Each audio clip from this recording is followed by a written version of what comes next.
Good morning, lovely people. What a sight right there, eh? In this video, I want to talk about why coffee is killing you. Yeah, not something you probably want to watch if you're drinking a bunch of coffee. But if you're drinking a bunch of coffee, it's going to be important because this could be the reason why you're having health issues. So for me, coffee was something that I absolutely loved. I didn't drink it until I was a nurse because I just had this intuition that I was gonna get addicted to it. And I did. When I became a nurse, I was super stressed out and a lot of long hours. And so coffee became this tool that I was using in order to be able to really perform at my job. But what I didn't realize was so much of it was BS that I was told by society. And I didn't really learn this until I met a guy who I was working with, who he was the only guy that was a nurse in the hospital that wasn't drinking coffee. And he was happier, healthier, older than me, had more energy, more vibrant. His face looked more alive. And he recommended this book to me called The Caffeine Blues. And this book was written in the 90s. I don't know many people that even know about the book. And I don't know that much information out there other than this book that talks about the negative side effects of coffee. And the reason I bring this up is because as I dug deeper and deeper, I realized coffee is $1 billion industry. It's massive.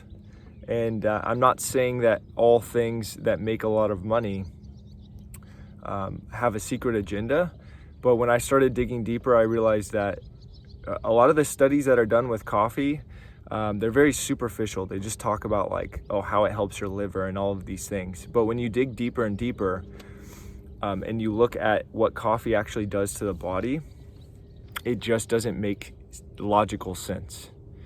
And intuitively, from what I've seen with my own health, I've been caffeine free for about a month now. And I've done it before where I've gone 6 months caffeine free, but it felt like something was missing and I would always go back to it. Now that I'm caffeine free, I'm doing it from a place of wholeness. And I'm realizing holy shit, my nervous system was so messed up. I could not calm down. And I had already had some levels of anxiety before. And if you drink coffee, it's just going to triple that. So if you're wondering about the more specific side of coffee as to why it does this, so when you drink coffee, it's pretty much a cup of adrenaline. So your adrenal medulla, you have two above your kidneys. They're these, I guess, glands that secrete your fight or flight hormones. So back in the day when someone was getting chased by a wild animal or going hunting, you have modes that your body taps into, the sympathetic nervous system, that puts you in a fight or flight. And that allows you to channel everything you need into that specific moment, so that you can survive or you can get what you need. But in our society now, we're always in a fight or flight.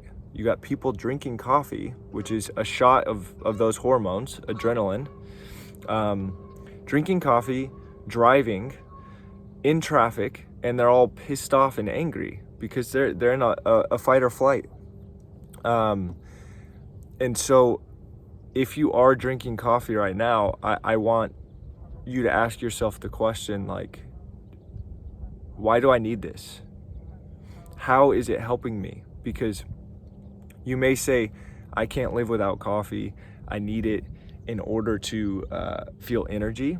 And this is the issue, is in our society now, we've created this consumerism to where people think that they need a product, whether it be food, drinks, materials, cars, anything like that. They need a product to feel happy and to feel alive and to have energy. And that goes completely against nature. Nature is, we need food, water, and sex and shelter in order to have our primary needs met. And nowadays it's I need all of these things, all of these different things, so that I can get to the next status, so I can get to the next tier, the next level. And what I've noticed with my clients that I've worked with is a lot of them that come into me, they're sick, they have something wrong with their nervous system, they have some skin disease, they have something going on where they just don't feel themselves, and it's because their nervous system has become completely fried. There's no mindfulness practices going on in their life. They're working 12 hours a day. They've convinced themselves that they have to work this much in order to actually be worthy, in order to actually have the money they need, and they create this prison around themselves where they're just working, drinking coffee in order to feel fulfilled. And then 6 months, a year, 2 years later, they come to me and they're like, yeah, I have this sickness. And I'm like, well, the sickness is only a symptom of what you've been doing, what has been compounding for you over the past couple of years. You've been destroying your gut with this acidic beverage. Coffee is also very acidic, not good for the gut. If you are going to drink it, make sure you have some food beforehand, because it will just destroy your gut lining.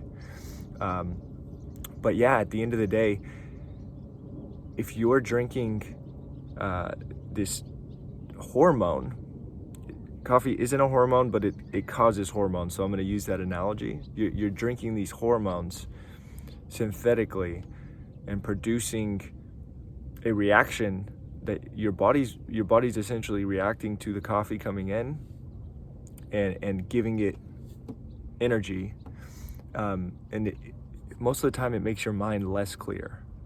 I've done experiments where I've drinking coffee and I've not drinking coffee.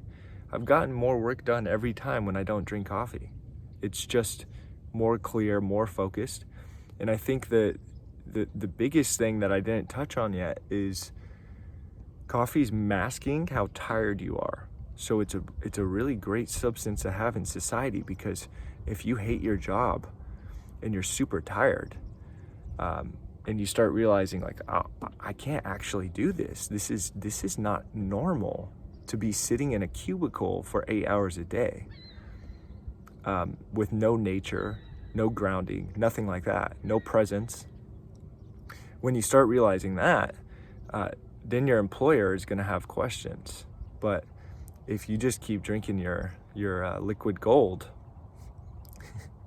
your liquid adrenaline, no one's going to ask questions, because you just keep you're on this treadmill of constant stimulation, just waiting for the next coffee whenever you feel tired.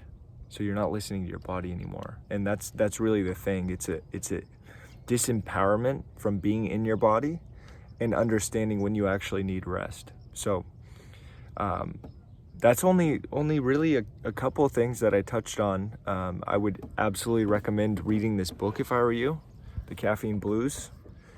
It will hopefully change your perspective. If not, no worries. But that's all I got for the day. No coffee for me this morning. Woke up at 5 a.m. Feel absolutely incredible. And yeah, gonna hop on some calls and get some work done. So have a wonderful day. Ciao.